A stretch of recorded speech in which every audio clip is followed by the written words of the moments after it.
بسم اللہ الرحمن الرحیم۔ صحیح بخاری حدیث نمبر 31 اور اس کے راوی ہیں سلیمان بن حرب۔ میں ابو ذر سے ربضہ میں ملا، وہ ایک جوڑا پہنے ہوئے تھے اور ان کا غلام بھی جوڑا پہنے ہوئے تھا۔ میں نے اس کا سبب دریافت کیا تو کہنے لگے کہ میں نے ایک شخص یعنی غلام کو برا بھلا کہا تھا اور اس کی ماں کی غیرت دلائی یعنی گالی دی، تو رسول اللہ صلی اللہ علیہ وآلہ وسلم نے یہ معلوم کر کے مجھ سے فرمایا: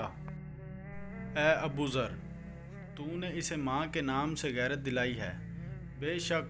تجھ میں ابھی کچھ زمانہ جاہلیت کا اثر باقی ہے۔ یاد رکھو، ماتحت لوگ تمہارے بھائی ہیں، اللہ نے اپنی کسی مصلحت کی بنا پر انہیں تمہارے قبضے میں دے رکھا ہے، تو جس کے ماتحت اس کا کوئی بھائی ہو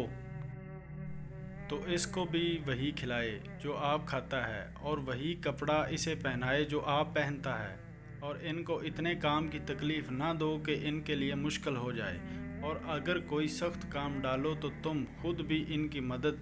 کرو۔